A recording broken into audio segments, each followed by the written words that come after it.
Welcome to the Friends and Rivals podcast. Great. I can't wait to listen to afterwards. Let's talk Devils and Islanders, let's talk Penguins and Rangers, but let's not talk about Flyers, cause they're a bunch of fucks, which no one can deny. Episode 109, the Friends and Rivals podcast, coming at you live and hot.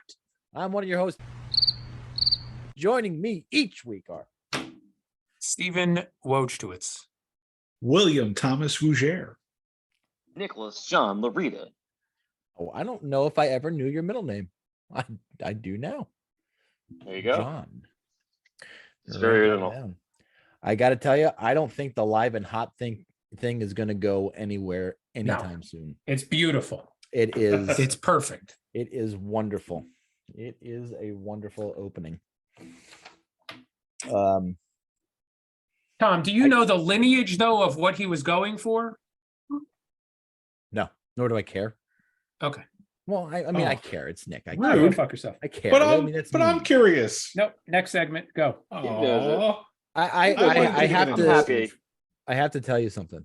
I have gone 45 years of my life, 45 plus years, almost 46, not eating a hot dog with ketchup on it. Oh my God, you're an animal. I have to tell you, You've been missing out. it is probably one of my favorite things on earth. But it's not just ketchup. I need the mustard there too. Welcome to the I need the real world. I need the combination mustard. Okay, Ketchup. who's ready What for a the- Steve Psycho eating story? oh God, yes. Oh We're God, don't tease always me. ready for this. Don't tease me this Let's time. do This it. time you Let's have do to it. go through with it, please. When Steve gets 2 hot dogs at a barbecue, at a ball game, at a sporting event, Going skiing. I got just for dinner on any random night. Wait. I need to fully laugh at what Billy said. It was great. Because we never Going stop to do skiing? this because we always just go right over jokes. That was quality. Okay, you can proceed now. Oh, One Oh, hot shit. dog gets ketchup along the entire length of the hot dog. The other hot dog gets ketchup along the entire length of the hot dog and mustard on half. I gotta say, can you start illustrating these? Because that would be so great. We need somebody who does like cartoons Yeah. for our. I can't Sure, draw, dialogue. so I don't What's bring Coke it to Logic the doing? table. Or like drunk history or something. That would be- Oh God. I'm Okay, sure any- there's- so Is this just Yeah. like lube so it goes down so you can deep throat it a little bit further? No, so just ends up being a Uh, taste preference or just, like I like it, but I don't like it on the whole hot dog. all right. I like it for a couple of bites, and then I'm like, nah, that's okay. I don't need it on the whole thing. Uh-huh.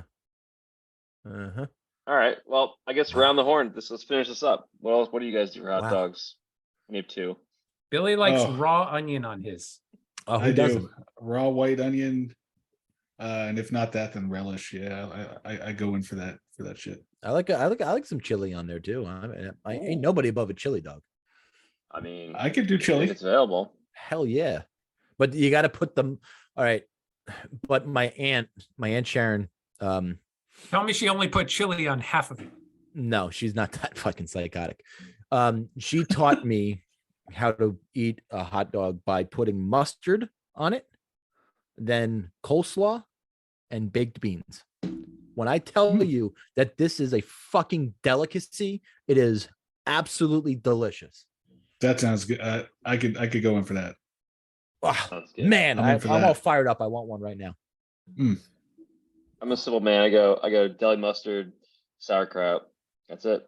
Does it matter if do your toppings differ if it's a grill, a hot dog on the grill versus a boiled hot dog? No, Nah. dirty water dog is the same. I mean, to me, it doesn't matter.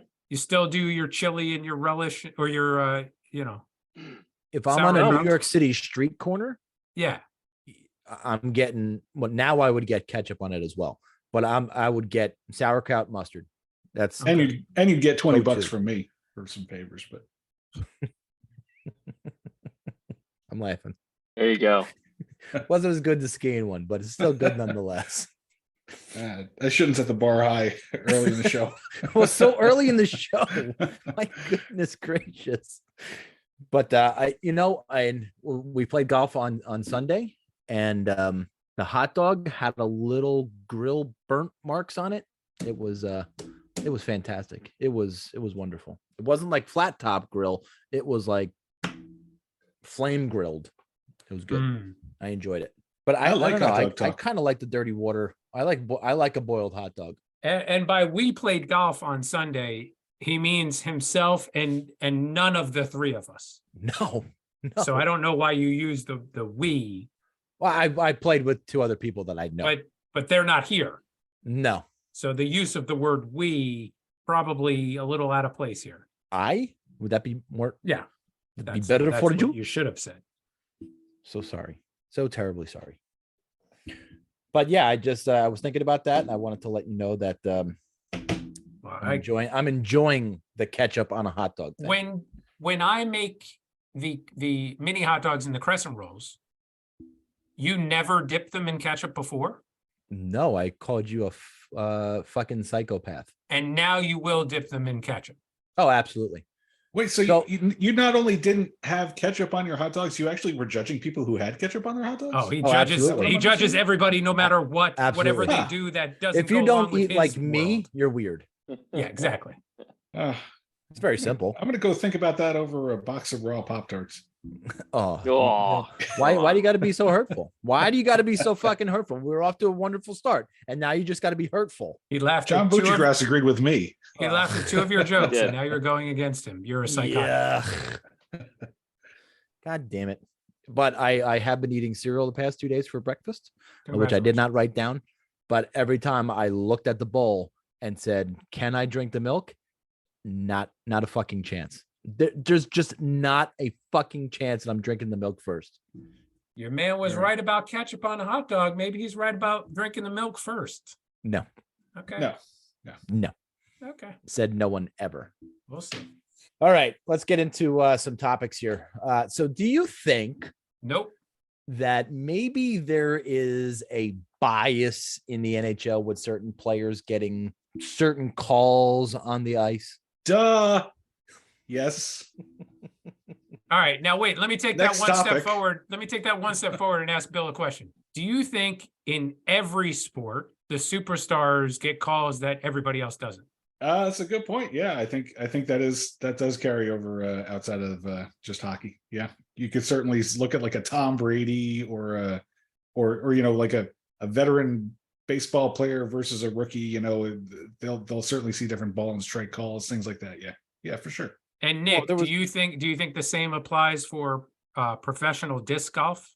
That the veterans Wait, is there penalties in disc golf? there was actually a whole thing last There was a season. whole to do. Yeah, one of the vets, he got called for taking too much time on a shot, and he got up into the guy's face, the judge who called it on him, and bumped him and started yelling at him, and then he got thrown off, and he got off the course, and he was basically on suspension for the rest of the year.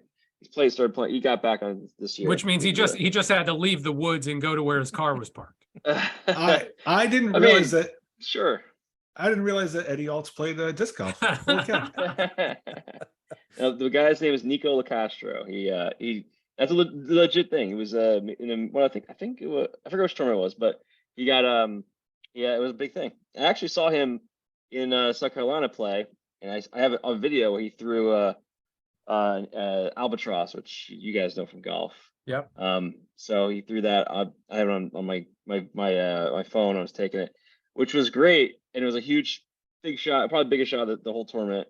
And of course, as soon as it hit it, I stopped it, and I didn't get any of the celebration of running around like a maniac. But you can find it online, no problem. But I was like, it was just like my finger was like, and I jumped and ran and yelled, and it was really cool. But If you want camera advice, Steve knows his way around the Steve. camera. if I send him the video, I will send him the video after this. He'll watch it and go like, "You fucking idiot." I'll be excited and then very annoyed that you stopped it. Yeah. When we were at the Michigan tournament game against Penn State and it went to overtime, I got the overtime goal video. And then I kept the video going because that's what normal people do. But everybody around me wanted to high five. So it was all very shaky after the goal went in. It typically is. Well, this one, I mean, I want to call this a shitty call of the week.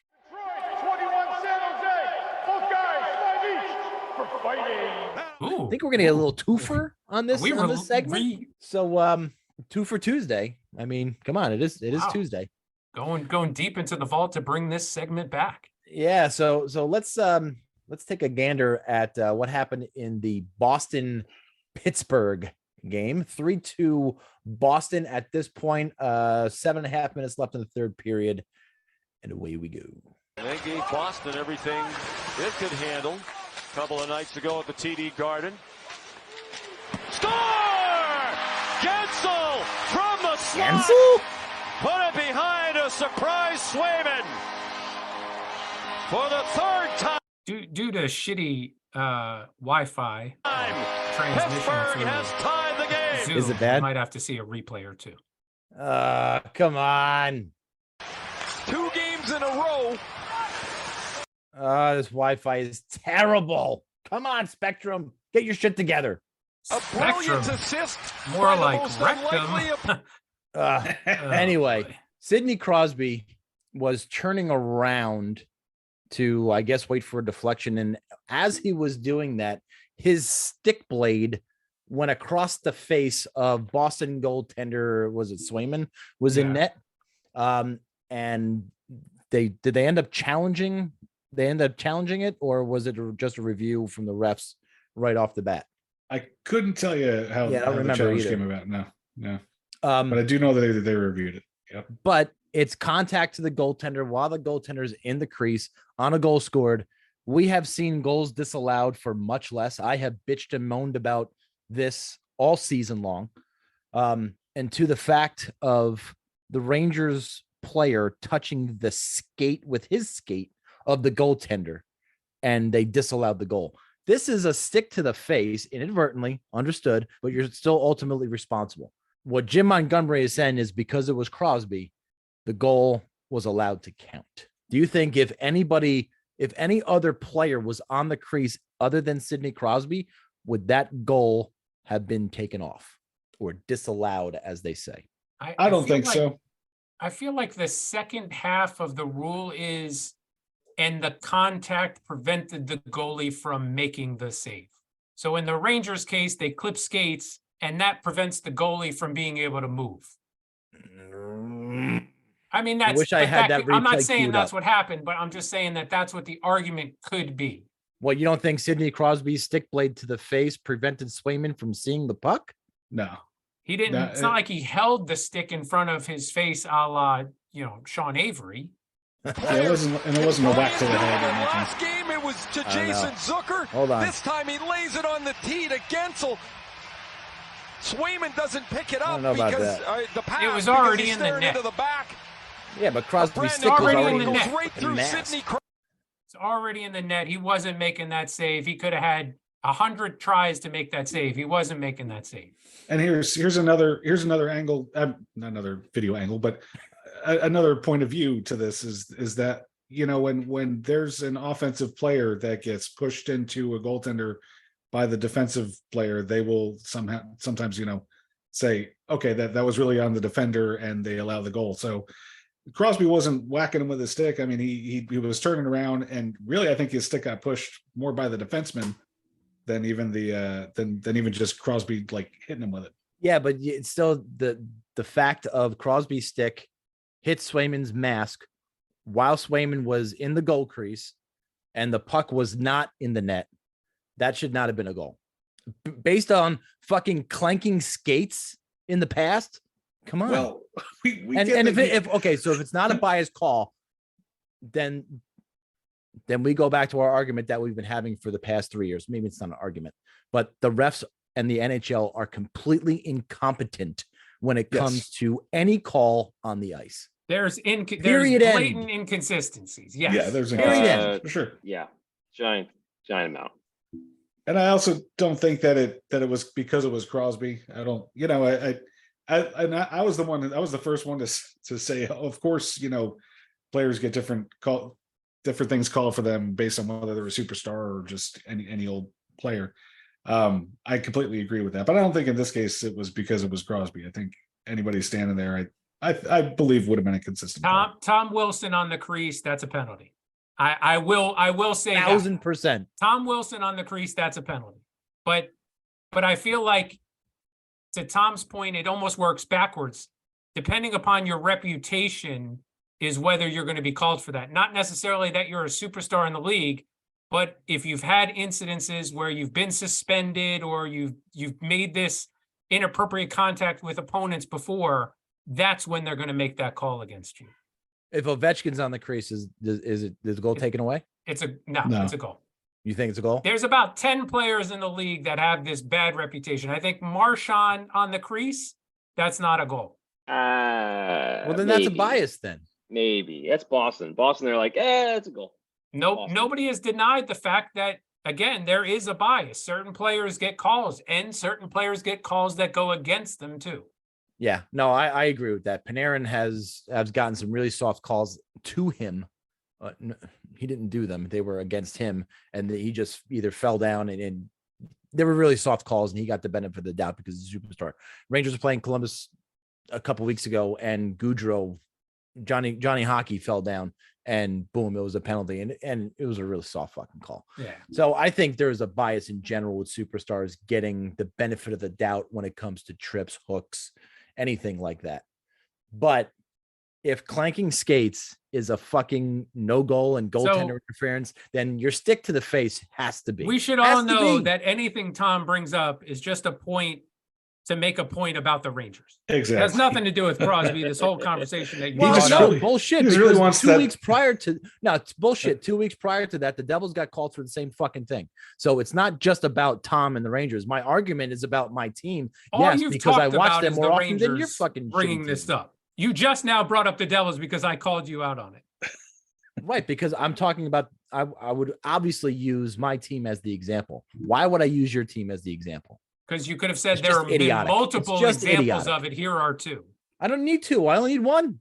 Anyway, there is a bias. And listen, it's not the first time Sidney Crosby's got the benefit of a call. No question. We've watched him long enough in this league. But when Gretzky was around, he got plenty of fucking calls. There was a Gretzky rule. There's not like a Crosby rule. There was a fucking Gretzky rule. So listen, there is a bias. Jim Montgomery, you can sit and bitch and moan and complain about it. I actually hope the Penguins now play you in the first round and Crosby fucking beats you on a power play. Yeah, we all hope that, but that's silly.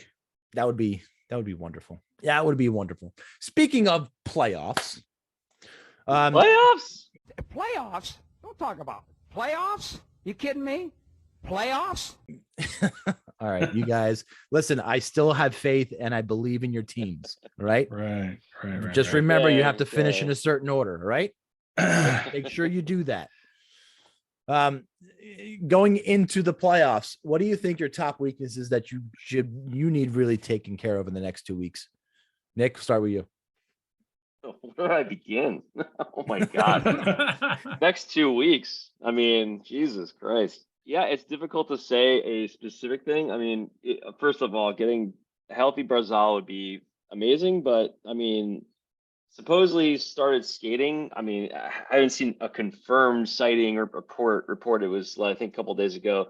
Lou, it's always before the practice that they skate too by themselves. Lou said that he's going to start in a day or two. Wasn't sure. So by today, he should be skating.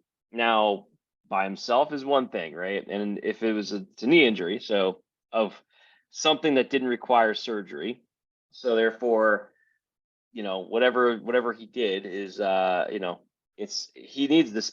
He needs to skate. He needs to be able to have the speed and everything. So who knows? I don't have faith that he's coming back before the end of the season. I think they're going to say it as, slow roll him as much as they can, and just to delay as much as he can get to try and get him back to, being able to skate without any repercussions, right? So that's one.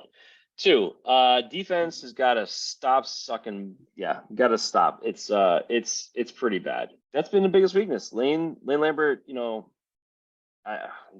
team is just not defensively there. It's just a lot of gaffes.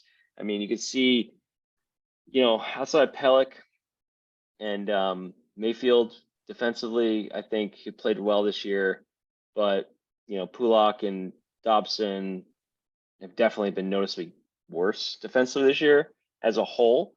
And I'm not saying that they're bad players, just that, the system they were in was just really working for them. And Dobson especially has definitely had a tough year. And he hasn't, it's not that and he's a young kid. It's not like he's not going to get better. I don't see that as a problem. I think he's just had a tough year. Some guys just gone through that, especially new systems, not designed well for them and their skill set. So that's number two. And number three is, I don't know. It's just, I would say, Lambert makes some better decisions with personnel, but he's done as much as he can. He's really done a lot of mixing up the lines as best he can. But, Lou did not get him another defenseman, so they're kind of stuck with what they got. I kind of wish they got Gostisbehere. I think I said it during one of our pre-trade deadlines, like, hey, he's probably going to be cheap, and we need a freaking defenseman on the power play, and he can't be that bad. And he's playing well now for Carolina, so go fuck us, right? But anyway, those are the things. I mean, Isles they're going to get bounced very quickly. I mean, if they don't just get the defense and settled and get Barzy, back, because we only have one scoring line right now. That's the Brock Nelson, Palmieri, Engvall lines playing really well, but Horvat is struggling really hard without Barzy on the wing, and that just cascades down. That means everyone else has a harder time scoring, or just not getting that. They're not getting that push, I guess. And Sorokin can only do so much. I mean, they can't let him. They've basically been pushing him to play as much as possible before the playoff run. I think that's been intentional, just to see if he can handle the extra games. And now he's going to be the guy. So I mean, that's it. We'll see. Billy, let me guess. Goaltending. Oh, sharp guess. Really good guess.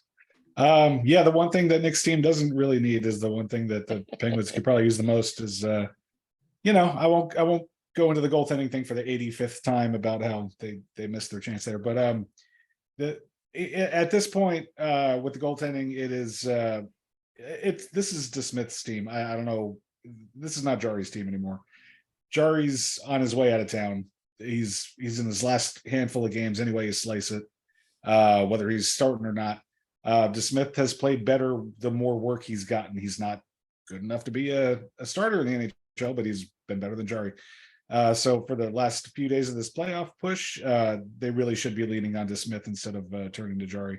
And yeah, 60-minute. They got to play a 60-minute game. The last 4 games of the season have to be 60-minute games, which they've not done all year. So I don't see any reason to expect it now. But if they're going to make the playoffs, that it is at a minimum what they have to do, because they're not going to win out no matter what. They've got winnable games coming, but they are not going to win out. They gotta fight for those points and get 6-7 points in their final 4 games. And that's it. Yeah, that not much else to say. It's got to be effort and it's got to be DeSmith's team. For the Rangers, I couldn't agree with you more about that. Play 60 minutes. The Rangers gotta play a 60-minute game. That's going to be pretty much the theme of their week and the games that they played this week. When they show effort and they play hard, they're a dangerous team.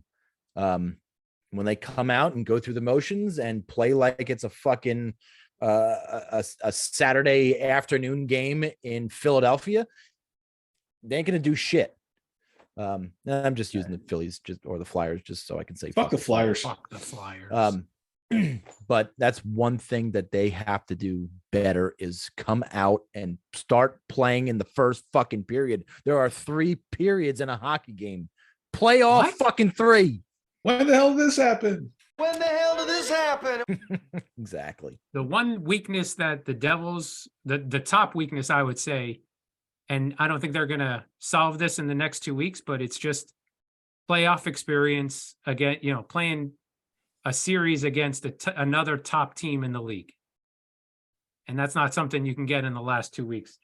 In terms of anything they can do in the next 2 weeks, finalize the lines, get a nice consistent rotation. I understand they're going to fluctuate a little bit, but at least start with a nice consistent set of lines each game. And watching definitely Vanacek get back into the groove, and hopefully Blackwood get a game or two down the stretch here where he can regain some confidence just in case he's going to be called upon when the playoffs start. It's Vanacek's net, but in case he's got to get in there, it would be nice to see him come in off of some good games, except, unlike how he's been playing. All right. That's an excellent way to segue right into Ride the Metro. Sponsored by Rich Wholesome Nestle Quick.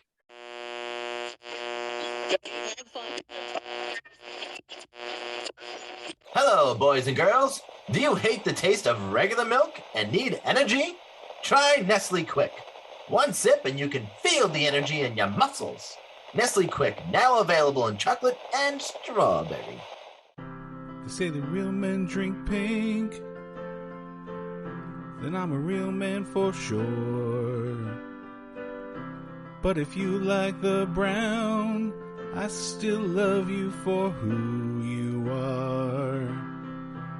Because it's time for acceptance of everyone, all preference. We're all quick on the inside anyway. Nestle Quick, it does the trick. Nick, we'll start with the Icelanders. Well, I already talked about their woes a little bit. This week, we had a pretty much a good start to the week. 2-1 win, a shootout win. First of the season for the Isles. 1 for 6 now, I think they are. Really? In shootout win. It was Yeah, their first win. it was their first shootout win. Holy crap. They're terrible at shootouts. 1 for 15. 1 for 15 shooting in shootouts before that game. Yeah, it was 1 out of 15. Yeah, terrible. Unbelievable. I think any one of us could have probably scored 1 out of 15 on a goalie. Hold on. I feel like that's a possibility. Only if Billy wound up with a slap shot. Listen, you could do anything. 1 out of 15. I think it's a possibility. Better chance than fucking Isles had. All right, so shootout win against Washington. Big win. We needed it. It kind of gave us a little buffer of, being able to control the destiny for the playoffs. And it looked like this is going to be a great week. It's going to be a tough week, obviously, with the next couple games coming up with Tampa and Carolina right behind them. But in the game, Engvall had another goal in the game, and damn, that guy has got some speed. He's a legit interesting player because he's really tall. He's like 6'3" or 4. Skates fast as hell. Not physical at all, though. Absolutely not physical. But he can shoot. So really interesting. I could see why Toronto was like maybe just weren't sure what to do with him. I really couldn't. I'm watching him play. It's like hard to understand how he, does get the puck out and do certain things because he's not really grinding the puck out, doing things like Isles do, but just somehow he's just immense with the puck and in the right place, right time, and scoring goals. He's been really good for the Isles. I thought he would just be a kind of someone who would sit in and kind of be that like just there for Barzal being out. But hey, he's been pretty good. I think we gotta re-sign him now after watching him play this time. He's played super well with Nelson and Palmieri. That's been our best line by far. They've generated a ton of chances the last few games. Moving on into the Tampa game at Tampa, this was like I figured, hey man, this is the turning point. If you win this game, might be pretty much a lock to get in the playoffs, and did not happen. 5-0 shutout loss to Tampa in a game where we had 38 shots on goal and didn't get one pass Vasilevsky. Guy is so underrated. Tampa had some Yep. early. So underrated. I love it. Tampa The night of had 1,000 callbacks. That is a callback and a half. There Yeah. you go. There you go. Tampa had a early deflection goal. It's broke up in the scoring. They had a breakaway goal, which you're like, fuck, man, the breakaway, a defensive breakdown, just got up and got in the cut in front, easy peasy 1-2 shot goal, and then another deflection. I think it was on like the third or fourth goal, is another deflection goal, and I think it was the fourth one, the Stamkos goal, and they pulled Sorokin after that. But I mean, aside from having, looking like it was 4-0, I mean, 3 of those goals happened very quickly in the second period. And up until that point, it wasn't, Isles weren't getting completely dominated or anything like that. So it's a weird game. I mean, just unfortunate. They would lose that game 5-0, like I said, and that's pretty much it. Dominated on faceoffs, but the hits were 36-35 in the game, and this was a very physical game. So, just Isles got everything that they would want out of it. A lot of hits, a lot of shots on net, and no goals, and 5 against. Just not what you wanted. So not great. And then they went back over to Carolina the next was the next day. Yeah, it is that's I think pretty sure it was a next day game, right? Wasn't it? Tampa first, yeah. But back to back. So they drove flew up to Carolina. Couldn't end up going to that game, so that was not on the cards. But the Canes, early on, the Isles had a early goal with Pajot scoring that on a nice pass from Engvall. Another time on the spread on the scoring sheet, and then they tried to just sit on a goal, and have Sorokin win the game for them, but didn't work out. Sorry, I was looking at the game. Didn't work out, and eventually Hurricanes scored a goal in the second period, and then a really nice goal on a 2-on-1, just absolute snipe by Martinook, and they got the lead in third. And to be honest, the Isles just really were outplayed almost the entire game. It felt like they just did not look to be in the building. I don't know if it was because it was the second night in a row after a game they just were a very physical game against Tampa, and then having to go against a very fast, very good team in Carolina. But it wasn't until it was 2-1, 5 minutes left. They get a penalty. Carolina gets a penalty with, I think, about 4 minutes left in the game. And Lambert doesn't pull the goalie. Lets it just be a regular power play. They need this goal. And that was it. They just, power play didn't get much offense. They pulled the guy. Didn't end up scoring, obviously. And that's the end of the game. So now, with that said, the Isles are basically at 4 games left.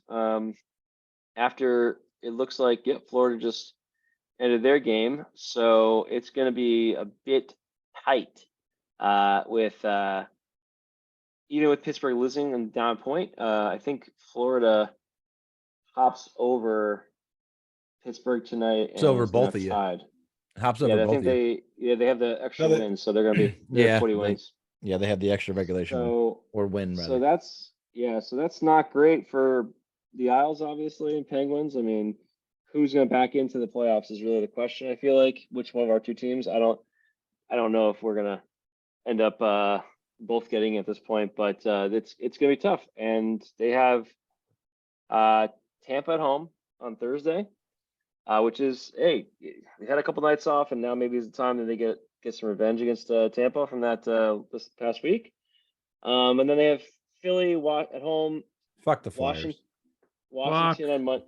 The Flyers at Washington on Monday, and then finishing out the season on Wednesday against Montreal at home.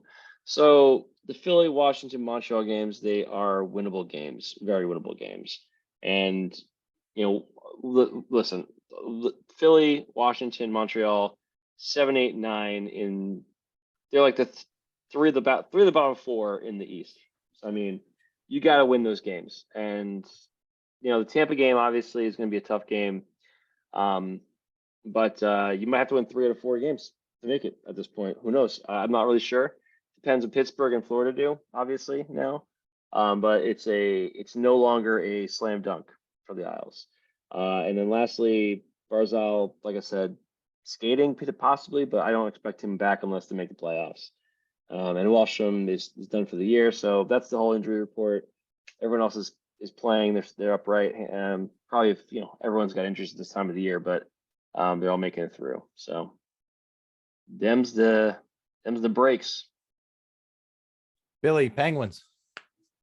Penguins. Well, as you heard Nick discussing, there's a very much a major dogfight going on now. Looks like Florida, Pittsburgh, and the Islanders are going to define those last two spots. Buffalo still got that outside chance if a couple teams really fall off, but looks like it's going to be those three teams for two spots. And yeah, I to me it looks like Florida is the only team that really wants it right now. So I kind of get the feeling that they're going to surge in, and then it's going to be either the Penguins or the Islanders kind of stumbling and bumbling their way in. So the Penguins this week, like pretty much every week that's been the last several weeks, like won a couple, lost a couple. They started the week losing to Detroit. Last Tuesday. And that was a really ugly loss in Detroit. Another game where Jari gave up a lot of goals early, got pulled. DeSmith came in, they battled back, they got close, they tied it. But they ultimately did not, they just didn't really show up for the third period, and that was that. And it was a 7-4 loss, not a good one when you're, trying to fight for every point. A win there would have had them to this day still, sitting there with destiny in their own hands, but they lost it, and now they're trailing, and now they got to be scoreboard watching the rest of the way. They played the next game they played was a strong game against Nashville. They won 2-0. It was actually a very good game that they all played. That they actually deserved to score even more than the two goals. Saros played really well against them, but that was one of their better, almost a 60-minute effort, like I was talking about before. But then they had Boston coming in, and that I had that circled on the calendar. There was a loss, which I talked about last week. I knew that game was going to be a loss. They did, as we covered earlier in the show, they tied it in the third period, but they could not get even a point out of that game. They lost that one in regulation. And then they played the Flyers the following day. Fuck the Flyers, and fuck the Flyers. Fuck the Flyers. Got off to a strong start there. They were leading 3-0 going into the third period. I mentioned, I sent a text out to you guys, place your bets on the Flyers now that they're going in the third period. Tom assured me how easy it would be to close out the Assured Flyers. You. And a win's a win. But boy, they really played with fire in that third period. They really could have lost that game. It was not the kind of put away effort you would want to see when they needed those points so badly. The Flyers were within one. About halfway through the period, Malkin got kicked out of the game because after taking maybe 3 or 4 minor penalties in the game, he got hit in the face with a stick that should have been called, and so he went ballistic on the ref for not getting a call after all the times he was called, and got thrown out of the game. And the refs, obviously everybody knows the refs suck. Malkin knows it better than anybody who's been in the league for how long. Dude, you can't, you got the playoffs on the line. You can't get yourself thrown out of a game that you need that badly. Like, did it hurt the Penguins? Probably not. I don't like Malkin defensively anyway, and they were protecting a lead, kind of good riddance. Go ahead, get thrown out of the game. But at the same time, you shouldn't have the mentality that it's okay to get thrown out of the game. That was really fucked up on his part. And he should not have, he should have, been there for his team down the stretch. That was really disappointing.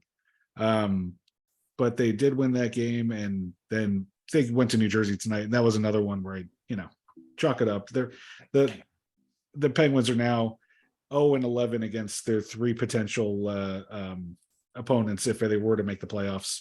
They've 0-11 against those 3 teams. So really, at this point, I kind of don't care if they make the playoffs or not. It's the difference between the number 16 and the number 17. Do I really care that they made it 17 years in a row instead of 16? They're not. There's zero chance of them going anywhere. So at this point, make it, don't make it. What does it mean to me? It's probably just going to save me the time of having to watch them get knocked around by somebody in the first round. So screw them. That's what's going on in Pittsburgh. The Panthers' last 4 games, if you want to know. Thursday at home versus Ottawa. Saturday evening at Washington. Home Monday against Toronto, and home Thursday against Carolina. So on paper, they got a tough end of their schedule for sure. As for the Rangers, they're pretty much locked into that, the seating where they are, third in the Metro. They're not moving from there. They did have an opportunity to try and move that needle, but you have a big game versus the New Jersey Devils on Thursday. It was talked about being a big game. The players knew it was a big game. The coaches talked about how big the game was. You show up at the game and you don't barely even play the fucking first period. You barely even show the fuck up for the entire game. There were spurts during the course of the game, but as a fan for the Rangers, pissed off that they didn't even fucking show up. Look, I know they played hard and they played to their abilities, all that bullshit, but the litmus test, they didn't pass it. Not even fucking close for that caliber of a game. They didn't even pass it. Then the next night in Buffalo, not even to show up to the fucking Buffalo game and have fucking Eugene Levy, he might as well have shut you out. You get a point by going to overtime with some lucky bounces. And, he didn't know how to fucking play the pucks so well. But those 2 games are really fucking troubling coming down the stretch. Look, they lock up a playoff spot. They locked up their position in the playoffs. It could have been better. They could have maybe pushed a little bit more harder for home ice in the first round. But I got to tell you, this is fucking troubling not to show up for these 2 fucking games on a back-to-back in New Jersey and in Buffalo. Man, it's real disheartening. And I'm sure that they got an earful from Gallant and even Drury for that matter. And they play a game Sunday afternoon against the Washington Capitals, and they finally play a complete 60-minute game. Too little, too fucking late, in my opinion. It was just, it's just frustrating this year. When they don't show up for periods, when they skate hard in some point in these games, like it took them 5 minutes in to the second period of the New Jersey game to start really playing, have a good shift. And, versus Buffalo, I don't know that they had a real good shift in the game period. But against Washington, they came out and maybe those games and that Washington game is what made them turn the corner. But another off day on Monday. They resumed practice today. It looks like Lindgren's going to finally get into some games here. Hopefully he doesn't have any more setbacks like he did the last time. And we can have a full roster and go play these last remaining 5 games where you have 3 of the last 5 are on home ice. Wednesday, home against the Tampa Bay Lightning. Thursday evening at St. Louis, first time out of the Eastern time zone in 2 months. Then Columbus on Saturday, before finishing out next week. But these are 3 winnable games. The question mark is the Tampa Bay Lightning. Tarasenko is going to have a pretty big night going back to St. Louis with going back to face his old team. And then, you got Columbus, who's battling for that last position. So there are plenty of points out there. There's plenty of opportunity to play a full, consistent game and not get injured. I think that's what all of our teams, the mantra should be from here on out, is make sure, for one, you stay healthy. But you have opportunity in front of you to go and really fix your game and get into a groove and go into the playoffs hot. Here's your chance. Go fucking do it. Steve, Devils. I'll probably spend a little bit more time talking about the game between the two of our teams since my team won. Because you only showed up. It was a huge win, and it's not debatable.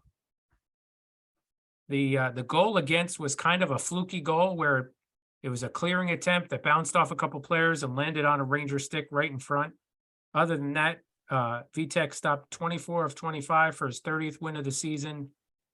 The defense played very well. There was a huge save by Ryan Graves on a puck that was trickling into the net at the end there.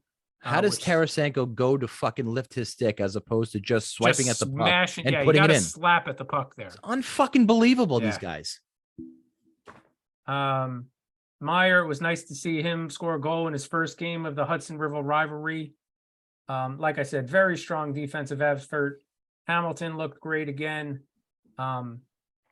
Two interesting little points here. It was the first time since 2002, 2003 that the Devils finished the regular season without a regulation loss to the Rangers. And it was the third game between the two where one of the teams went up 2-0. In the other two games, the previous two games, the team that went up by 2 wound up losing. So this is the first one that the team that went up by 2 wound up winning. They followed that up with a game in Chicago, 6-3 win, which oddly didn't feel like a 6-3 win. It didn't, usually when you win 6-3, you have an air of confidence about the way your team played. They didn't look that as strong as 6-3 would indicate. I think Chicago is just that bad. Blackwood only faced 17 shots and he let up 3 goals. So let that speak for itself. That was Saturday. On Sunday, they traveled to Winnipeg and just burned the tape. We're not even going to talk about that game. They lost 6-1. The only thing we can say about that game is they did wind up scoring in the last seconds of the game to maintain their streak of not being shut out all season. They're one of only 2 teams in the NHL that haven't been shut out yet. Toronto's the other one. And that brings us to tonight's game against Pittsburgh. It was a full 60-minute effort. Dawson Mercer got the hat trick, first of his career. And I'll finish my segment up with the useless stat of the week. The Devils are 31-6-3 with Nathan Bastian in the lineup. They're 18-14-5 without him. Doesn't really matter. He's not a high-profile player. I really don't know why it's that much difference between the two, but I just thought that was interesting and useless nonetheless. This week, Thursday versus Columbus at home. Saturday, 8:00, ABC versus Boston in Boston. Shocking. You guys get a primetime game. Is huh? it maybe Wow. a look at what could be the Eastern Conference Final? Could be. We shall see. And now it's time for Trivia with Bill. Yuck. Now this is the wrong Bill. Which NHL team once drafted a player that didn't exist? The San Antonio Iguanas. That was not an NHL team. You ever. sure? Yes, sure. Never? Positive. San Antonio's never had a team in the NHL. I've checked. The Rangers drafted a player who died. Does that count? I think no, he existed at one He existed point. at the time that they drafted him. Yager killed him. I mean, Yeah. Was it Wow. Len Bias? Who was the player? Cherepanov. Yep. I'm sorry. Can you Rest in peace. repeat the question? All right. Which all right. NHL team once drafted a player that didn't exist? I'm going to say California. The Seattle Golden Kraken. Seals. No, to I think everybody. I think I heard the California Canucks or something. I don't know. Golden No, he Seals. said the Golden Seals. The Golden Seals and the Yeah, before Kraken. some idiot stepped on him. no. That's a no and a no. No. I'm going to say the Philadelphia Flyers, and they were dumb the enough Flyers. to draft Gritty. Fuck the Flyers. No, sir. No, Ah, was not the Flyers. At least I picked proud an of- NHL team. Proud to say this wasn't the New York Islanders. Not the New York Islanders. No. All the Islanders draft picks totally existed. I'm hoping it wasn't the Devils. Not the Devils. Like God. it wasn't the Devils. God, It was the Hartford Whalers. the whale. Not the Whalers. No. No. Although they would have, traded him if it was any good. you gotta think it was a team trying to make some sort of a gimmick pick, right? It was something like that. It was something like that. I mean, if it wasn't the Isles, I mean, Milbury couldn't have fucked it up and been like, Mickey Mouse, or something stupid. And, he actually believed it would happen, Don't bring up Mickey Mouse to Steve. He's still stinging over that Too soon, comment too by soon. Gretzky 40 years ago. Way too Atlanta- soon. Atlanta Flames. Not the Atlanta Flames. No, Atlanta Thrashers. not the Thrashers. Nobody from Atlanta. Nobody from Atlanta at The all. Ottawa whatsoever. Silver 7. Oh no, going way back. No, The not New Silver York Seven. Americans.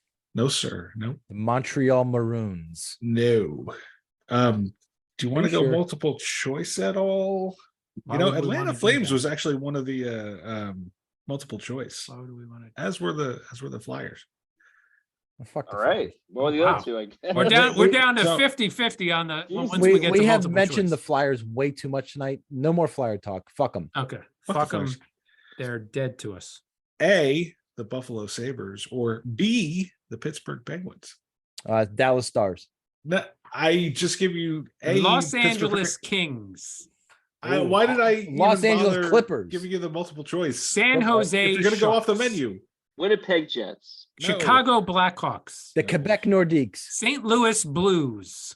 Los Angeles Kings. Boston. Now I just don't even- Nick, listen to the podcast tomorrow. You're gonna laugh. I don't even know how you've named all these teams without naming this team now. Boston Bruins. The Boston Bruins. No, The Washington Colossus of Capitals. Cloud. what I said before was Washington A, Bullets.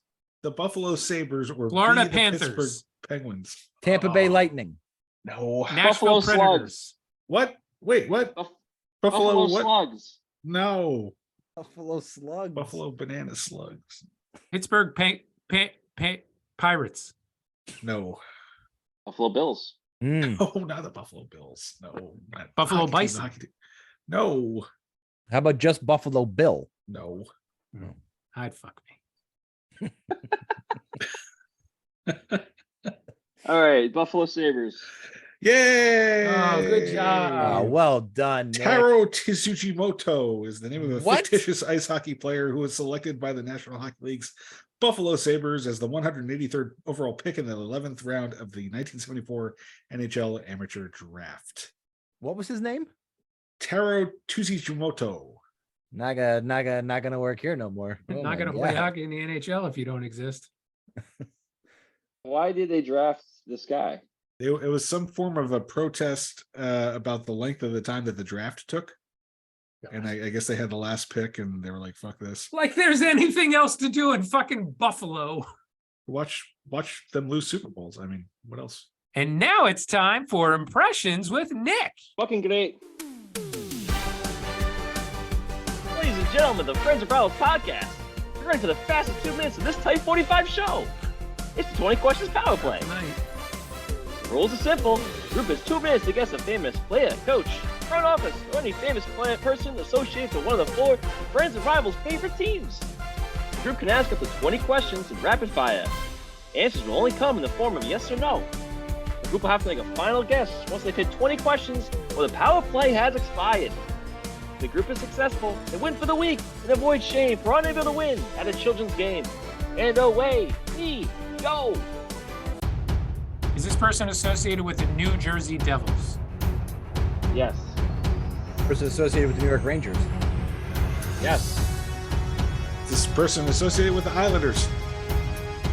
Yes. Oh, now triple threat.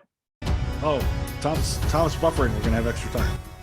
Is this player associated with the Pittsburgh Penguins? No. Okay. Wow. Well, the Did this pressure's player- off of me. Did this player play in the 2000s? Yes. Is this player a forward? No. Player playing in the 1990s. Yes. So 90s, 2000s. Was it Sergei You're a Nemchinov? goalie. No. Who was not a forward? Not forward. Defenseman. Not a forward? Oh. Not a defenseman. No. Anton Volchenkov. Oh, No. You Player say not a goaltender? forward, not a defenseman? Yes.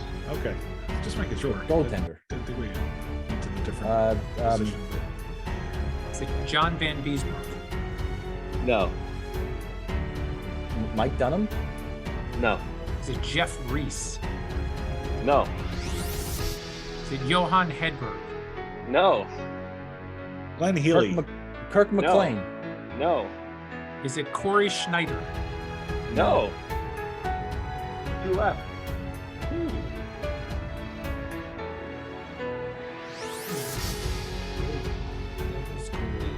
No, it wasn't Billy Smith. No, it wasn't like Tommy Salo or either any of those fucking.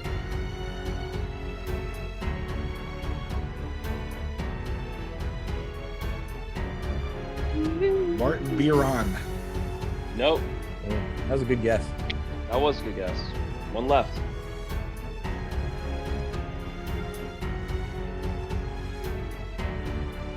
Seconds. 10. I can't think of any goalies that played for 5. the two, let alone Chase all Blackburn. Nope. All right. Last shot. No cheating, Tom. I'm not cheating. I don't cheat. Anything?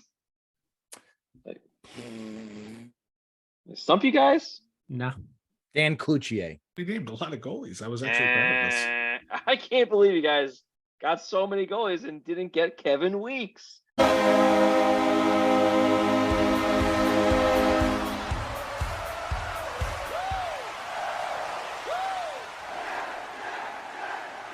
Who played for the Kevin Islanders Weeks. for one season and then 2 seasons each for the Rangers and Devils. He was in the 1990s. He played in the 90s? In 97 to 2009. I thought he was How way many games did he later play than in the that. 90s? How many games did he play in wanna the know. 90s? All right. He played 11 games in 97, 98, 11 in 98, 99, 56 total in 2000, 99, 2000 season. So 20 with Vancouver, 36 with the Islanders. Huh. Kevin Weeksy. Holy shit. Wow. Why did you pick Kevin Weeks? Kevin was born on April 4th. Today. That's today. Good job, Today. Nick. Wow. Proud of you, buddy. 1975. Wow. Sir. He's older than 40 I am. 48 years old. He's ancient. Not by much. He's now a very funny Twitter analyst or actual analyst broadcaster. I don't know what he does. A little bit of everything, I think. He keeps telling us to watch out for this big announcement about Giant Stadium. He's the personality that should be on TNT. Yeah, I like to see him on. I think He would great. be so much better than anybody they have in the studio. Isn't he? No, Or is he just ESPN and TSN? he's on NHL Network. Right. But he Might is fill ESPN in on too. ESPN when needed. I don't think I've ever seen him on TNT. No, We need more Weeksy. He's good. Kevin Weeks and Mike Rupp are the two guys that really are I believe, the next generation of really good in-studio personalities. Just want all former Devils. I get it. Yeah, well, would be nice. PK too. all right, let's go to this date in Steve's stomach. Oh, that feels better. This one's brought to you by Coca-Cola Zero Sugar. Right here, we're saving calories. Round here, we all look so lean. Round here, we enjoy Coke Zero, but sacrifice flavor, no. Round here, Coke Zero's the way to go.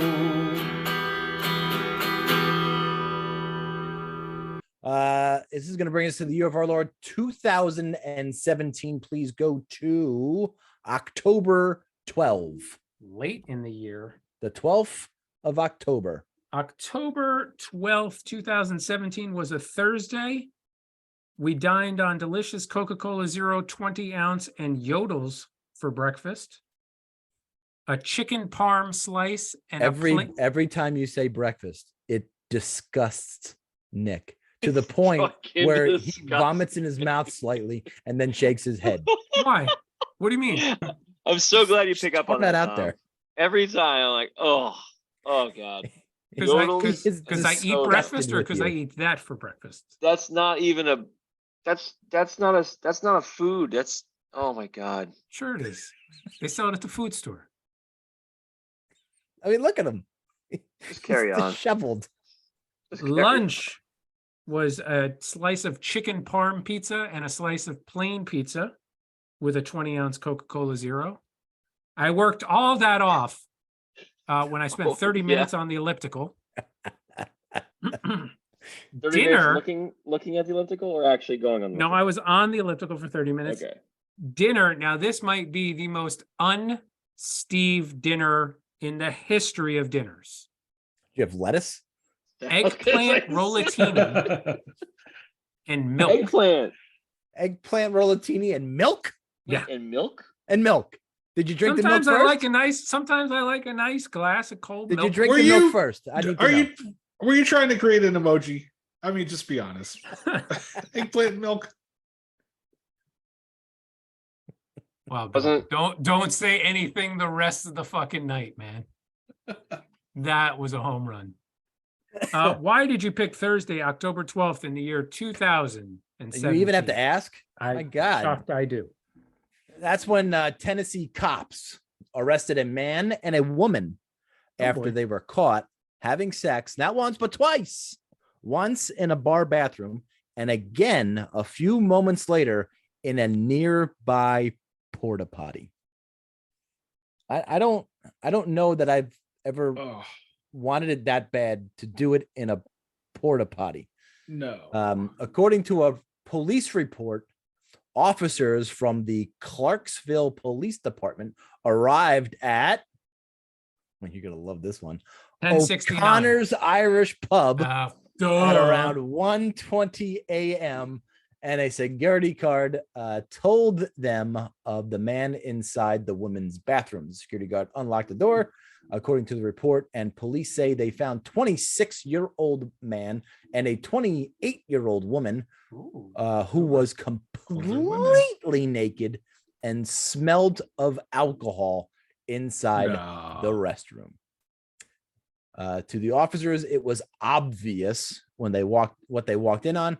It was clear the two subjects had been fornicating in the restroom with Sketty. No, I'm only kidding. Read the report. The man was escorted out of the bar while another officer waited outside the restroom door while the woman inside put her clothes back on. Can I not get to the rest of the story? Hello. Read more. A few minutes later, while she was sitting getting dressed, a woman allegedly asked a police officer standing outside the bathroom to come in. She was confused. She did not understand what the big deal was. I don't understand what the big deal was either, ma'am. I explained to her that males are not allowed in the women's restroom for the female patrons' safety. Really? Are we going to cause that much of a ruckus in the women's restroom? The officer to help the woman leave the bar and told her to hail a cab. But that wasn't the end of this strange night. Police continued to watch the duo, who officers said continued to stumble through the parking lot. The cops said they wanted to make sure that the pair didn't try to drive home drunk. What a nice set of cops there. They didn't get behind the wheel. Instead, the two allegedly entered a nearby porta potty with the goal of getting it on for the second time that night. So the officers headed over to the portable bathrooms and knocked on the door. I mean, they're in a closed room. Is a porta potty a public place? Yeah, a porta potty? It's a public place? I mean, you can go in there and lock the door so you can have yourself some privacy. Sure, normal people go in there to use that thing to actually go to the bathroom. These people went in there and, had the sex. It's a public bathroom, so that would make it a public place. I think there's a loophole in here. that they need to look into. After several knocks, the police said the couple opened the porta potty door. Their clothing was reportedly disheveled, and again, police knew what they had walked in. They didn't actually walk in on anything. It was clear they were attempting to fornicate again. They were both arrested and charged with public intoxication and indecent exposure. Tom's a creep. Tom is a weirdo. Where does he come up with the shit? It's so disgusting. Again, they're locked in the bathroom naked. I don't understand how this is indecent exposure. Nobody, they wouldn't have opened the door if the cops didn't knock on the friggin' door. They knocked on the door and they said, "Hey, in there, are you having sex or are you lifting weights?" Well, obviously they were lifting weights. No, those are dumbbells. There are no Ain't no dumbbells in dumbbells. here. Those are just my balls. Just my balls. Fun times in Tennessee for sure. Wow. I just I still don't think they did anything wrong the second I'm time. with The you. first Though. time, yes. I don't think I've ever been that ready to go that a porta potty would be The on place. on the list. Yeah. I mean, find the woods or something like that. Yeah. Yeah. What happened to Bill? He was so disgusted. What were you so disgusted by that story? That was gross. All gross. I was hoping you had to go to the bathroom and you left your mic on like fucking Leslie Nielsen in The Naked Gun. That would have been I'm a little more discreet than that. That would have been hilarious. Anything else happened this week? The Yankees win, they fucking lose. They were getting their ass handed to them last I checked. God damn it. God Frozen damn it 4 indeed. this weekend coming up. Yeah. Yes, it is. I didn't get tickets, and I'm not going to get tickets. You're late. Boo. What are you gonna do? What are you gonna do? Let me ask you guys a question. And I know, we're not a basketball podcast and we're not all big basketball fans. Why would they start the national championship game at almost 9:30 at night last night? The national championship game was last night. See that? We're not Yeah, there basketball you go. fans. It was funny because so in our family league, our family bracket, Tara won because she chose UConn. Everybody else got crushed like everyone else in the country because of all the upsets. But Tara was the only one to pick UConn to win the whole thing. We had one person who chose UConn in the Final Four outside of Tara. So Tara they had to win. At least get into the championship game. She already had locked up. But she was like looking at it and she's like, "Hey, do you know the game's on?" And I'm like, "Oh yeah, I heard it was late."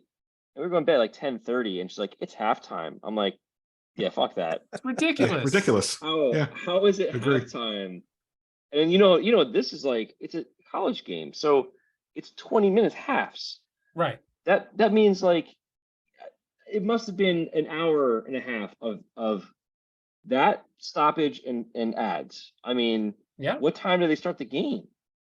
Was it 9:30 actual time? No, I think tip-off was officially 9:24 last Yeah, night. there you go. So Too like late. it took, it's like insane. Like fuck that. I mean, that's then- East later Coast than, NBA games are pretty much over by then. yeah, that's later than Monday Night Football. Monday Night Football used to start at 9 a.m. Remember, or 9 p.m. Remember that? 9. Yeah. Oh, jeez. And then they bumped that up by a half hour at least. But yeah, it's just no need. no. And the women's game, the women's championship game, had like something like 9 something million people watch because it was not at fucking 9:30 at night. Right. And it was like When a was that prime game? time spot. Was it Sunday? Sunday. Was that Sunday? Sunday, Right? Yeah. Normal time, and it was a huge game. It was it was a very good game. It was a very good game. There was a lot of chatter after the fact. Yeah. With, was LSU. LSU, player. LSU's player, giving shit back to the player from Iowa who I guess did the same thing to another team a couple of games before. I think it was to find the Elite Eight. Right. But the only difference being that she kind of like did at the end of the game and like for 10 seconds was like hunting her down, and ESPN's been blowing it up, and everyone's talking about it, and blah blah blah. And I'm like, it's all good, man. What a smart Right. It's fucking move. competition. Right. Absolutely. First off, I think the only problem I had with it was like, hey, it's at the end of the game. Like, it's cool to do, but like, she was like a little too long, a little too long. But it didn't matter because no press is bad press. Like, you just blew up the entire. And nobody gives a shit normally about women's college basketball except my dad. My dad loves 9 million people. But yeah, and and it was. And honestly, that was amazing. That's like the best thing they could have done for that entire thing. And but what happened in the men's game? Whatever. UConn won. Nobody gave a shit. And it was a blowout. And it was a blowout because the other team just was outmatched. Are you guys still talking about basketball? Sorry. Yep. That's going to do it for this week. Well, again, it takes you back to last Wednesday talking about schedule makers for a sport that we actually do a TOMCAST for.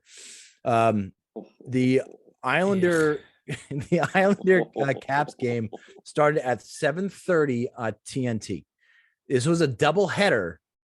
The second game was Colorado, Minnesota, and they wanted to start that game at 10 o'clock Eastern time. That would have made it 8 o'clock Colorado time. New York Islanders Caps game eventually goes to a shootout.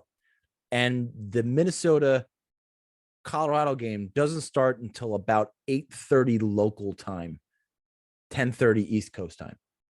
How do you even schedule? Why? First off, why are you holding up this game? All right, join it in progress. You don't have to watch, the first, 6 minutes of the hockey game, especially a game that's going to a shootout, because that's probably more exciting than the first 6-7 minutes of the late game. And secondly, for Colorado to continue to play 8 o'clock games, I don't know. It's a little rough. The game should be 7 o'clock, and I get it that they're worried about the times of these games. If they're so worried about these start times for these games, have more staggered starts, because this past week there was how many games on I forgot what day it was, but every single game started at 7 o'clock. Give us some staggered starts with 7:30 games, even 8:30 games. That would be freaking wonderful, so we can watch multiple teams and not just the games that we give a shit about. Or bitch and moan about actually, it'll be really interesting if they did something like stagger them like 20-30 minutes, and then you win a game when a certain set of games is like 2-3 games are all intermission. The other games are starting. Yeah. But that's exactly what you're going to get with 7:30 games. You're going to get, say for instance, Rangers start at 7 and the Islanders start at 7:30. While the Rangers are in intermission, I could flip over to the Islanders. Not that I would, but I could flip over to the Islanders. Yeah. Just saying. That's how they do it in the playoffs. Yeah, because I guess they want, well, not really. In the first round, they do, because you got to have multiple games going on on the same day. No, I get that, but I thought there was a lot of games that started at the same time last year.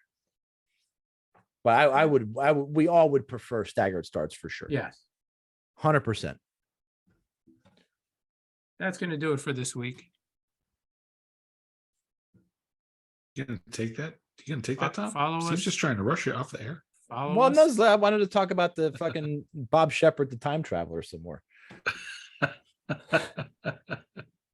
right, that's gonna do it for us. Don't forget to follow us on the Twitter at friends_rivals. Leave us a review on Apple Podcasts. We will read it on the air.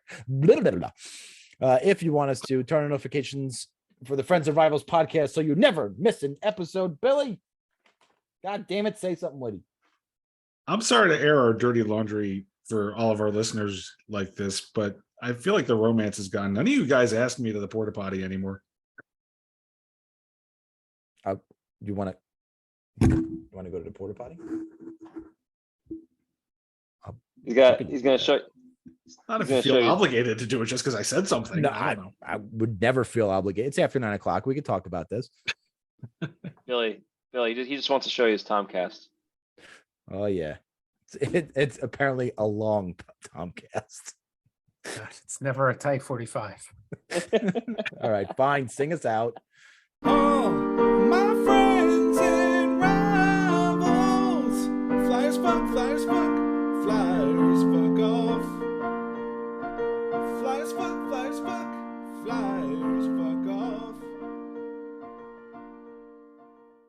All right, man. I gotta see somebody about a porta potty.